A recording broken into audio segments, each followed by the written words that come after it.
चलो आज हम पढ़ेंगे कि प्राचीन भारत में जो विदेशी आक्रमण हुए उनका सीक्वेंस और कौन कौन विदेशी आया, भारत में रहा, उसने भारत को जीता और जीत कर यहीं पर शासन स्थापित किया। ठीक है। तो मौर्य काल की जब पतन हो गया, तो मौर्य काल का पतन हुआ कब? पहले थोड़ा समझो, मौर्य काल का पतन कब हुआ? 184 ईसा पूर्व, यानी बृहद्रथ की हत्या करके पुष्यमित्र शुंग ने एक नए वंश की स्थापना की जिसे हम शुंग वंश के नाम से जानते हैं। इसके बाद जब ये शुंग वंश स्थापित हो गया, पहला शुंग वंश, उसके बाद फिर आएगा कण्व वंश, है ना, ये भी आएगा, पढ़ाएंगे। फिर सातवाहन वंश।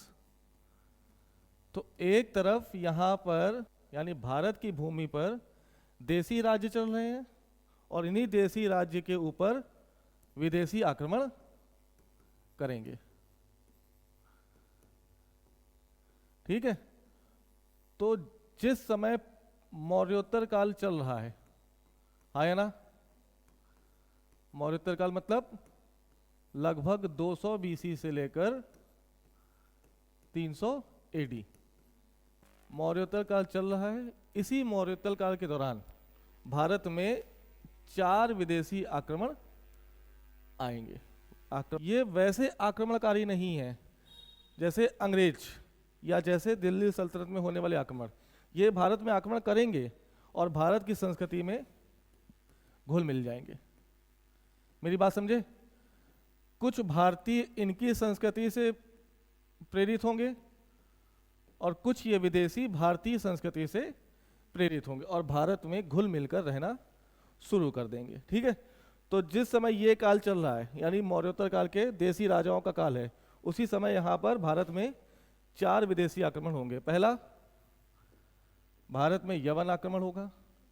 दूसरा, शक आक्रमणकारी आएंगे। तीसरा, पहलव।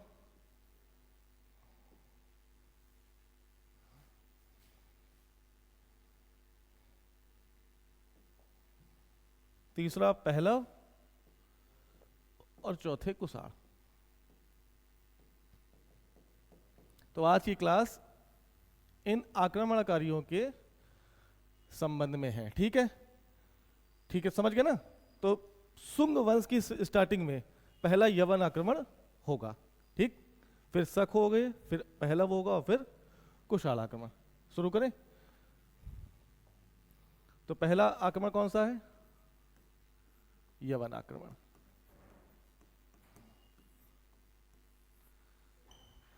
यवन आक्रमण, ठीक है। इस यवन आक्रमण की शुरुआत देखो, ये साम्राज्य किसका है पहले ये बताओ। यहां से तक्षशिला से लेकर बांग्लादेश तक और जम्मू कश्मीर से लेकर कर्नाटक, ये साम्राज्य है मौर्य साम्राज्य। जब मौर्य साम्राज्य का पतन हुआ और इस पतन के बाद इतने बड़े साम्राज्य को चलाए रखने के लिए कोई भी योग्य शासक नहीं आया। गुप्त साम्राज्य में समुद्रगुप्त होगा जो इतने बड़े साम्राज्य को फिर से स्थापित करने का प्रयास करेगा। तो जब जैसे ही मौर्य पतन हुआ, मौर्यों का पूरा भारत जो अखिल भारतीय साम्राज्य कई छोटे छोटे भागों में टूट गया। यानी इतनी बड़ी शक्ति जो अशोक के समय स्थापित हुई थी, वैसी शक्ति भारत में मौर्योत्तर काल में नहीं दिखाई देगी। इसका फायदा उठाएगा कौन? विदेश से आने वाले आक्रमणकारी। जब उन्हें पता चला कि भारत की भूमि पर अब मौर्यों का पतन हो गया, यानी अब शक्तिशाली राजाओं का अंत हो गया है, ऐसे में ये मध्य एशिया से आना शुरू करेंगे। और इसके क्रम में पहला आक्रमण किसका हुआ? यवन। यवन का आक्रमण, जिसके पहले आक्रमणकारी का नाम है डेमेट्रियस। क्या नाम है? ये डेमेट्रियस कहाँ आएगा? मध्य एशिया से चलते हुए अफगानिस्तान पहुंचेगा, पाकिस्तान पहुंचेगा और पंजाब के राज्य में आ जाएगा। समय वर्ष किसका है ये? इस समय देसी राजा कौन है? पुष्यमित्र शुंग। लेकिन पुष्यमित्र शुंग इनकी तुलना में कम मजबूत निकला। इनके मन में क्या था, डिमेट्रियस के मन में, कि अब भारत में मौर्य साम्राज्य नहीं है, यानी यहाँ के लोग कमजोर हो गए हैं, लेकिन इसकी जो चाल थी वो उल्टी पड़ गई। हाँ या ना? ये भारत आएगा, अफगानिस्तान जीतेगा, पाकिस्तान जीतेगा, पंजाब में जैसे प्रवेश करेगा इसका सामना किससे होगा? पुष्यमित्र शुंग से। पुष्यमित्र शुंग अपने पुत्र जिसका नाम अग्निमित्र है, इसकी सहायता से यवन आक्रमणकारी डिमिट्रियस को वापस धकेल देगा। क्या करेगा? यानी पहला जो यवन आक्रमण हुआ वो भारत में असफल हो गया। बात समझ में आई? पक्का? यानी डिमिट्रियस का जो आक्रमण है वो पंजाब से और आगे आता, लेकिन पुष्यमित्र शुंग ने अपने बेटे अग्निमित्र की सहायता से इनको वापस धकेल दिया और इनका साम्राज्य यवन आक्रमणकारी सिर्फ अफगानिस्तान और पाकिस्तान तक ही सीमित रह पाए। यहां तक बात समझ गई? तो पहला यवन आक्रमण किसके काल में हुआ? राजा कौन था? डेमेट्रियस। डेमेट्रियस के काल में, पुष्यमित्र शुंग के काल में भारत आया और आक्रमण करते हुए पंजाब तक पहुंचा, लेकिन पुष्यमित्र शुंग ने अपने पुत्र अग्निमित्र की सहायता से इसको वापस धकेल दिया। यानी यह पहला आक्रमण असफल हो गया। यहां तक बात समझ में आ गई? यानी इसमें किसका योगदान ज्यादा है? पुष्यमित्र शुंग और अग्निमित्र। जब इसने यवन आक्रमण को असफल सिद्ध कर दिया, इसकी खुशी में पुष्यमित्र शुंग ने 2 अश्वमेध यज्ञों का आयोजन किया। ठीक है? और इन 2 अश्वमेध यज्ञ की जानकारी हमें कहां से मिल रही है? अयोध्या अभिलेख। ये अयोध्या अभिलेख किसका है? धनदेव का। ये धनदेव कोई और नहीं बल्कि पुष्यमित्र शुंग का अयोध्या का राज्यपाल है। यानी इसने पूरी जानकारी धनदेव के अभिलेख में लिखी गई कि यवन आक्रमणकारी डिमेट्रियस भारत आया, लेकिन पुष्यमित्र शुंग और उसके पुत्र ने इनको वापस धकेल दिया। पहला आक्रमण सामने आ गया। कौन है राजा? डिमेट्रियस। दूसरा आक्रमण, यानी यवन भारत में 2 बार आक्रमण करे थे। पहला समझ में आ गया ना? राजा कौन है जिसने आक्रमण किया? डिमेट्रियस। भारत में राजवंश शुंग वंश, जिसके राजा पुष्यमित्र शुंग और उसका पुत्र अग्निमित्र। दूसरा आक्रमण किसका? यवनों का। किसके काल में? यवन का दूसरा राजा एक है एंटियाल कीट्स। क्या नाम है? यानी दूसरा जो यवन आक्रमण हुआ भारत की भूमि पर वो किसके शासन में हुआ? यानी एंटियाल कीट्स यवन आक्रमणकारी था। हाँ या ना? और जब इसने आक्रमण किया तो उस समय भी शुंग वंश था, लेकिन राजा भागभद्र था। कौन था? यानी ये शुंग वंश का 5वां राजा है। पहला राजा पुष्यमित्र शुंग, दूसरा राजा अग्निमित्र, तीसरा राजा वसुमित्र, चौथा राजा वज्रमित्र, 5वां राजा भागभद्र और शुंग वंश का अंतिम शासक देवभूति। यानी ये 5वें शासक के समय दूसरा यवन आक्रमण हुआ, जिसका राजा कौन था? एंटियाल कीट्स। इसने आक्रमण के दौरान अपने राजदूत हेलियोडोरस को भारत भेजा। तो हेलियोडोरस किसके काल में आया? भागभद्र के काल में आया। हेलियोडोरस किसका राजदूत था? तो यवन शासक एंटियाल कीट्स का राजदूत था।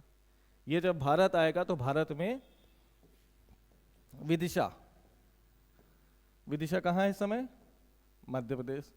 यहां पर रुकेगा और गरुड़ स्तंभ का निर्माण करेगा। किसका करेगा? और बेस नगर स्तंभ लेख लिखवाएगा।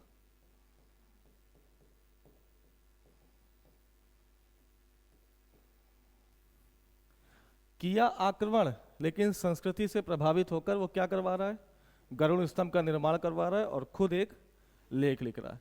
इसी लेख में हेलियोडोरस अपने आप को भागवत धर्म से संबंधित बताएगा। है कौन? यवन है, लेकिन भारत में आकर वो संस्कृति से प्रभावित हुआ कि नहीं हुआ, और कौन सा धर्म अपना लिया? भागवत। ये पूरी जानकारी हमें कहाँ से मिलेगी? बेसनगर स्तंभ लेख से। आ गई बात सुने, दो आक्रमण समझ में आ गए। पहला यवन आक्रमण पुष्यमित्र शुंग के काल में हुआ, जिसका नाम जो राजा है डेमेट्रियस है, और पुष्यमित्र शुंग इनको पंजाब से वापस धकेल देगा और ये सिर्फ अफगानिस्तान और पाकिस्तान की सीमा तक रह पाएंगे। दूसरा आक्रमण यवन का एंटियाल कीट्स के शासनकाल में हुआ। उस समय शुंग वंश का शासक भागभद्र गद्दी पर बैठा था। ये अपने राजदूत हेलियोडोरस को भेजेगा, किसके दरबार में? भागभद्र के दरबार में। ये यहाँ की संस्कृति से प्रभावित होगा और विदिशा या एमपी या बेसनगर यहाँ पर गरुड़ स्तंभ का निर्माण कराएगा और स्वयं को भागवत घोषित कर देगा। यानी कहीं ना कहीं यवन आक्रमणकारी भारतीय संस्कृति से प्रभावित दिखाई दे रहा है। तो यवनों का भारतीय संस्कृति का यवनों पर प्रभाव दिखा। हाँ, तो दूसरी चीज देखो, यानी यवन और एक तरफ भारत, कुछ संस्कृति से ये प्रभावित होंगे और कुछ यवनों की संस्कृति से भारतीय प्रभावित होंगे। तो यवन तो प्रभावित हुए, दिखाई दिया। क्यों? क्योंकि ये भागवत धर्म को अपना रहा है, ये गरुड़ स्तंभ का निर्माण करवा रहा है।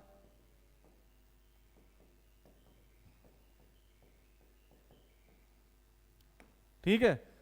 वहीं यवन की संस्कृति से कुछ भारत भी प्रभावित हुआ। जैसे अगर पूछा जाए यवनों के आक्रमण से भारत की संस्कृति कैसे प्रभावित हुई या भारतीय लोग कैसे प्रभावित हुए, तो तुम्हारे पास आंसर होना चाहिए। पहला, ये पढ़ा है, ज्योतिष। एस्ट्रोलॉजर का ज्ञान भारतीयों को पहले नहीं था। यानी एस्ट्रोलॉजर किसकी देन है? यवनों की। यानी ज्योतिष का ज्ञान भारत में कौन लाए? यवन लाए। तो संस्कृति का आदान प्रदान हुआ कि नहीं हुआ? दूसरा,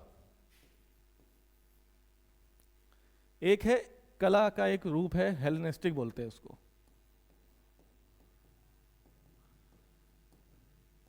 ये हेलेनिस्टिक कला यवन से आई थी, जो भारतीय संस्कृति भारतीय कला में मिल गई। और हेलेनिस्टिक कला का तो उदाहरण तुम्हें आने वाले शासक कनिष्क के कला में दिखाई देगा। मेरी बात समझ में आएगा? तो यवन भारत में क्या चीज लाए? तो पहला ज्योतिष लाए और दूसरा कला की हेलेनिस्टिक कला लेके आए। आगे बात समझ में? तो ये था यवन आक्रमण। पहला आक्रमण डेमेट्रियस और दूसरा आक्रमण एंटियालकीड्स, इसके शासनकाल में, पुष्यमित्र शुंग के शासनकाल में, और दूसरा भागभद्र के शासनकाल में। दोनों की संस्कृति का आदान प्रदान भी हमने देख लिया। यानी यवन आक्रमणकारी भी भारतीय संस्कृति से प्रभावित हुए और भारतीय भी यवन संस्कृति से प्रभावित हुए दिखाई दिए। ठीक है। फिर दूसरा आक्रमणकारी कौन है? दूसरा कौन आया? शक। इन शकों का संबंध मध्य एशिया से है। कहां से है? मध्य एशिया। मध्य एशिया में शक की 5 जातियां रहती थी। कितनी? 5 जातियां। ये कहां आएंगे? कहां से आएंगे? मध्य एशिया से आएंगे। यस और नो? अफगानिस्तान में आएंगे, पाकिस्तान में आएंगे और भारत में भी आ जाएंगे। मध्य एशिया में इनकी कितनी जाति हैं? शकों की 5 जातियां। लेकिन हमें सिर्फ 2 जातियां ही भारतीय इतिहास में दिखाई दी। कितनी? एक है उत्तरी क्षत्रप और दूसरा है पश्चिमी क्षत्रप। शक अपने आप को क्या कह रहे हैं? क्षत्रप कह रहे हैं। तो क्षत्रप हो या शक हो, बात एक ही है। कितनी जातियां भारत में आई? 2। एक शाखा कहां बैठ गई? उत्तरी क्षत्रप में, और दूसरी, उत्तरी क्षत्रप में जो शाखा आई वो तक्षशिला तक रही और मथुरा तक रही। यानी शकों की उत्तरी क्षत्रप की शाखा भारत में कहां तक आ गई? मथुरा। और तक्षशिला में उनका शासन चल रहा है। बात समझ आ गई? दूसरी कौन सी जाति शाखा है? पश्चिमी क्षत्रप। ये नासिक तक पहुंचे और उज्जैन तक पहुंचे। ये समझ में आया? यानी क्षत्रप जो शक की बात कर रहे हैं, शकों को हमें कैसे पढ़ना है? टोटल कितनी जातियां हैं? 5। भारत में आने वाली एक है उत्तरी क्षत्रप और दूसरा पश्चिमी क्षत्रप। शकों को क्या कहा गया? क्षत्रप कहा गया। उत्तरी क्षत्रप कहां तक रहे? एक तक्षशिला और दूसरा मथुरा। समझ लो? और पश्चिमी क्षत्रप एक नासिक और दूसरा उज्जैन। जो तक्षशिला के उत्तरी क्षत्रप हैं उनके राजा का नाम सिर्फ याद हो, बाकी इनकी जानकारी के स्रोत हमारे पास उपलब्ध नहीं है। जैसे अगर पूछा जाए माउस, माउस का संबंध किससे है? तो आपका आंसर होगा ये कहां तक स्थापित थे? तक्षशिला। दूसरा एजेस, ये कौन है? ये भी शक हैं और कौन से शाखा संबंधित है? ये सब राजा के नाम है। पहला माउस, एजेस और तीसरा एजे। बस इस इतिहास के बारे में, यानी शकों के इन लोगों के बारे में सिर्फ इनके नामों का ही इतिहास हमारे पास उपलब्ध है। ये भारत में आए, आक्रमण किया, किसको हराया, किससे जीते, इसकी जानकारी हमारे पास नहीं है। दूसरा कौन है? मथुरा। मथुरा में एक राजा स्थापित हुआ जिसका नाम ऐसे है, राज उल। क्या नाम है? लेकिन विभ्रंश, इसकी जो मतलब जो भ्रंश है इसको लिखा जाता है राजुल। तो भ्रंश रूप राजुल है, लेकिन इसका रियल नाम क्या था? राज उल। तो मथुरा का जो उत्तरी क्षत्रप की शाखा है वहां पर कौन राजा है? राजुल। याद रखोगे? इधर आ जाओ। नासिक, नासिक का एक है क्षत्रप जिसका नाम नहपान, और उज्जैन का एक क्षत्रप है जिसका नाम रुद्रदामन। इनके बारे में थोड़ा सा इतिहास में हमारी जानकारी उपलब्ध है। आ जाए तो इनके अच्छा, इनकी राजधानी कहाँ होगी? तक्षशिला। इनकी राजधानी कहाँ होगी? मथुरा। इनकी राजधानी कहाँ होगी? नासिक। इनकी राजधानी कहाँ होगी? तो जहाँ पे रहेंगे वहीं तो उनका नाम आएगा ना। तो यहाँ पे इनकी राजधानी के तहत इनके सिर्फ 3 नाम हमारे सामने उपलब्ध हैं। मथुरा के क्षत्रप में एक राजुल, ठीक है, नासिक के क्षत्रप में नहपान और उज्जैन के क्षत्रप में रुद्रदामन। ये थोड़ा सा हमारे लिए इंपॉर्टेंट है क्योंकि इसकी जानकारी हमारे पास उपलब्ध है। तो नहपान के बारे में ले आओ। नहपान कौन है? पहली तो बात शक है। इसका आक्रमण हुआ सातवाहन वंश के काल में। किसके काल में? जब भारत के मौर्योत्तर काल में सातवाहन वंशों का उदय हो चुका था, उस समय शक शासक नहपान ने भारत पर आक्रमण किया। तो सातवाहन वंश का कौन सा राजा है जिसके काल में नहपान का आक्रमण हुआ? तो आपका आंसर होना चाहिए गौतमी पुत्र सातकर्णी। जाके पेपर देखना तो ये क्वेश्चन पूछा गया है कि नहपान का आक्रमण किस शासक के काल में हुआ? आंसर क्या है? गौतमी पुत्र सातकर्णी। ये बहुत प्रतापी राजा, जैसे ही आक्रमण नहपान करेगा दोनों के मध्य युद्ध होगा और युद्ध में नहपान हार जाएगा और गौतमी पुत्र सातकर्णी जीत जाएगा। यानी नासिक का जो शक है वो किसके खिलाफ युद्ध कर रहा है? सातवाहन शासक गौतमी पुत्र सातकर्णी के खिलाफ युद्ध होगा। जीतेगा कौन? गौतमी पुत्र सातकर्णी, और नहपान हार जाएगा। ये जानकारी, इस युद्ध की जानकारी हमें कहां से मिल रही है? बहुत बढ़िया, गुड। तो गौतमी पुत्र सातकर्णी की माता गौतमी बलश्री ने एक अभिलेख खुदवाया जिसका नाम नासिक अभिलेख है। इस अभिलेख में बताया गया कि नहपान ने गौतमी पुत्र सातकर्णी के खिलाफ युद्ध किया और गौतमी पुत्र सातकर्णी ने अपना पराक्रम दिखाते हुए नहपान को हरा दिया। आगे बात समझ में? नेक्स्ट, अब नहपान हारेगा, किससे हारा? सातकर्णी से। तो क्या बदला लेने इसके उत्तराधिकारी आएंगे? आएंगे? आए। कौन आया? अच्छा, एक चीज और, हराया नहीं बल्कि मार भी दिया। किसको? नहपान को। किसने मारा? गौतमी पुत्र सातकर्णी। बदला लेंगे कि नहीं लेंगे? तो आओ, बदला लेने आएगा कौन सा? उज्जैन का रुद्रदामन। इसकी चर्चा पहले हो चुकी है मौर्य काल में।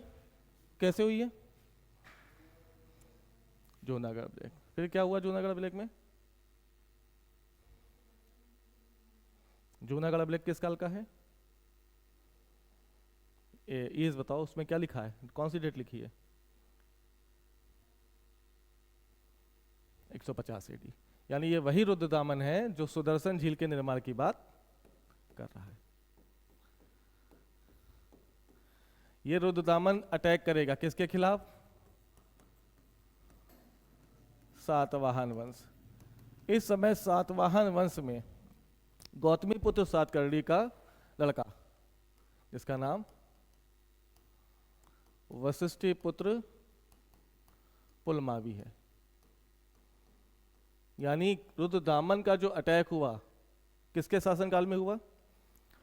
गौतमी पुत्र सातकर्णी के उत्तराधिकारी वशिष्ठी पुत्र पुलमावी के थे। ठीक है, ये बहुत मजबूत है, शक्तिशाली है, और गौतमी पुत्र सातकर्णी की तुलना में उसका उत्तराधिकारी थोड़ा सा कमजोर है। बात समझ आई? कौन जीतेगा? दोनों के मध्य युद्ध होगा, और एक नहीं 2 बार युद्ध होंगे। किसके बीच? वशिष्ठी पुत्र पुलमावी और शक क्षत्रप रुद्रदामन के बीच। दोनों युद्ध में रुद्रदामन जीत जाएगा और पुलमावी हार जाएंगे। उसके बावजूद भी रुद्रदामन पुलमावी को मारेगा नहीं। क्यों? क्योंकि रुद्रदामन ने अपनी पुत्री का विवाह, किसका? अपनी पुत्री का विवाह पुलमावी के भाई, जिसका नाम श्री शिव सातकर्णी है, उससे करा रखा है। क्या है? यानी रुद्रदामन ने अपनी पुत्री का विवाह इसके भाई श्री शिव सातकर्णी के साथ करा रखा है। तो दोनों के मध्य कैसा संबंध है? दामाद हुआ ना ये। क्या दामाद को मारेगा? दामाद के रिश्तेदार को मारेगा? नहीं मारेगा। इस वजह से ये छोड़ दिया। किसको छोड़ दिया? वशिष्ठी पुत्र पुलमावी को। ये पूरी जानकारी हमें कहां मिल रही है? नासिक अभिलेख। किसने लिखवाया? किसने लिखवाया? गौतमी बलश्री। और इसकी अन्य जानकारी कहां मिल रही है हमें? नासिक गुफा लेख। ये नासिक गुफा लेख किसने खुदवाया? वशिष्ठी पुत्र पुलमावी ने। तो नासिक अभिलेख अलग है और नासिक गुफा लेख अलग है। नासिक अभिलेख पूछा जाए तो गौतमी बलश्री लगाना, और नासिक गुफा लेख पूछा जाए तो वशिष्ठी पुत्र पुलमावी लगाना। आगे बात समझे? कितने हो गए? शक हो गए? नेक्स्ट, पहला। एक चीज और, अगर पूछा जाए यवन पहला डेमेट्रियस है, ठीक है, दूसरा एंटियालकीट्स है, यानी इन दोनों ने भारत पर आक्रमण किया, लेकिन डेमेट्रियस के आक्रमण के बाद कुछ यवन भारत में रह गए थे। सबसे महान यवन आक्रमणकारी पूछा जाए तो आपका नाम होना चाहिए मिनांडर। नाम सुना है? मिनांडर। ये मिनांडर भारत में रुक गया। सबसे शक्तिशाली, सबसे मजबूत, सबसे योग्य शासक, सबसे योग्य यवन शासक, जिसका नाम क्या है? मिनांडर है। ये भारत में रुक गया और भारत को बौद्ध धर्म से, भारत में जो बौद्ध धर्म है उससे बहुत ज़्यादा प्रभावित हो गया मिनांडर। थोड़ा समझना, ये कहाँ रुक गया? भारत में। और इसने कौन सा धर्म अपना लिया? यानी जो भी यवन आक्रमणकारी आ रहे हैं वो भारतीय संस्कृति से बुरी तरह से प्रभावित हो रहे हैं। इसने अपना नाम भी चेंज कर दिया और क्या कहा? मिलिंद। मिलिंद। मिनांडर और नागसेन, एक बौद्ध भिक्षु है नागसेन, इनके बीच बौद्ध धर्म को लेकर काफी प्रश्न उत्तर हुए। क्या हुआ?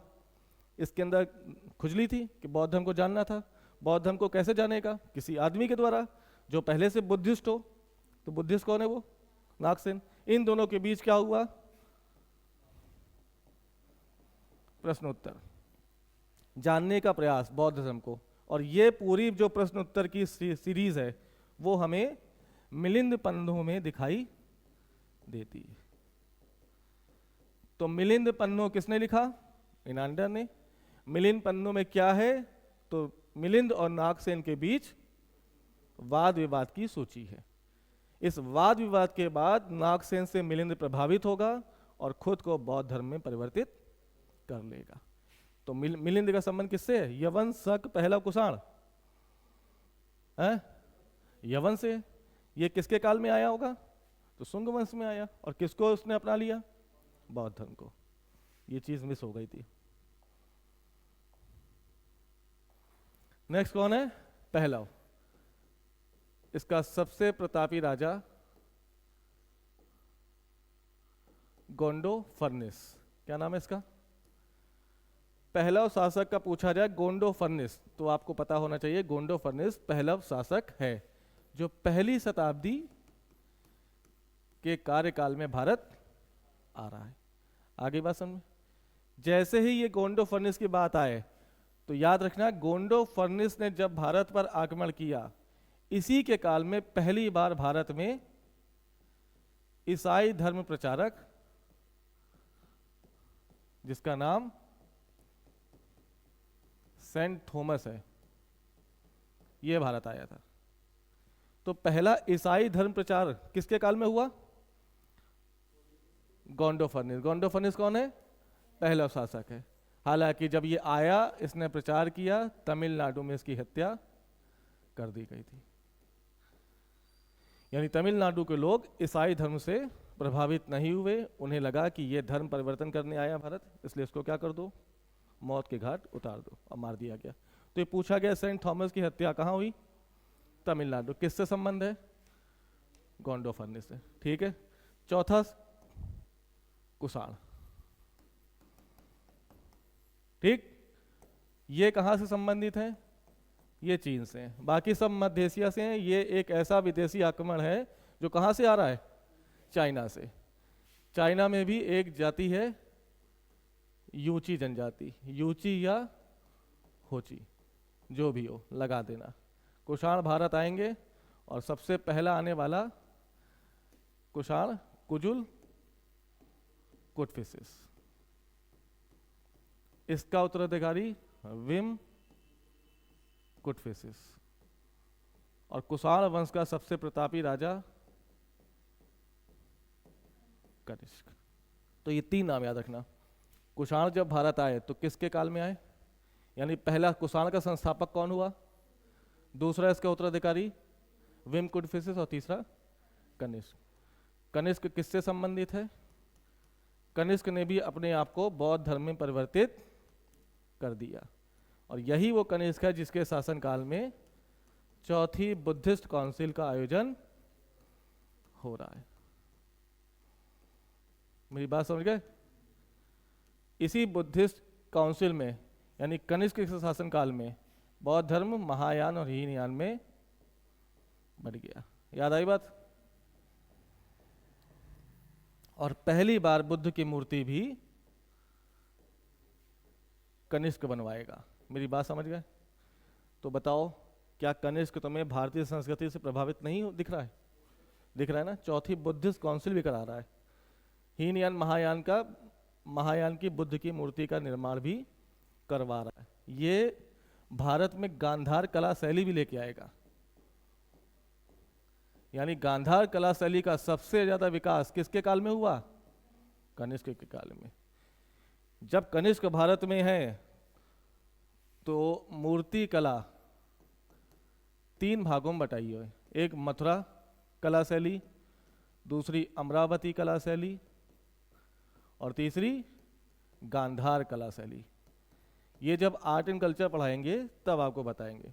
तो गांधार कला शैली को बिल्कुल अपने सर्वोत्तम स्तर पर ले जाने का काम किसने किया? कनिष्क ने। अगर वो भारतीय संस्कृति से प्रभावित ना होता तो वो कला के इस स्वरूप को इतना क्यों बढ़ाता? उसको क्या जरूरत थी? आता, आक्रमण करता, धन लूटता, एक आध साम्राज्य अपने हाथ में रखता और चला जाता।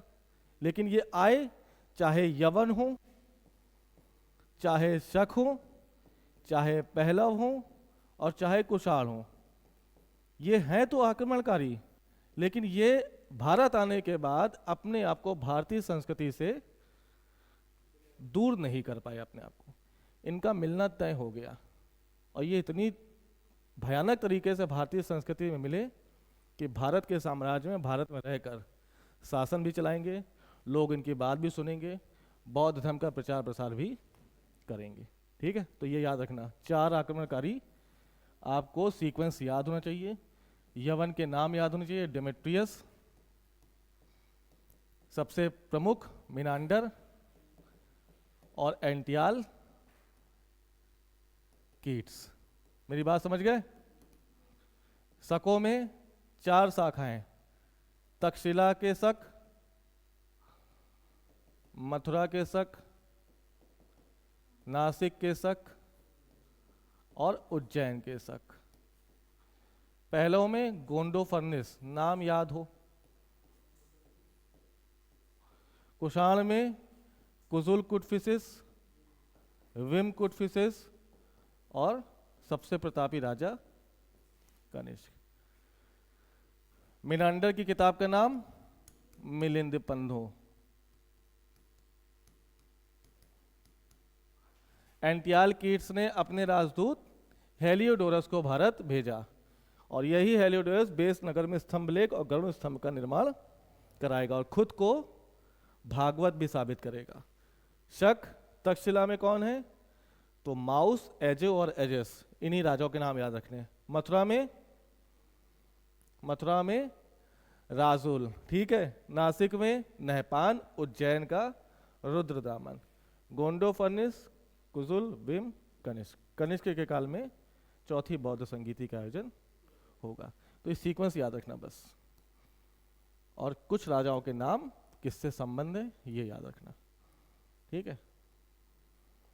तो मौर्योत्तर काल में लगातार 4 विदेशी आक्रमण हुए और इन्होंने अपने आप को भी भारतीय संस्कृति मिला लिया और कुछ संस्कृति भारतीयों को भी प्रभावित कर दिया। बाकी मिलते हैं।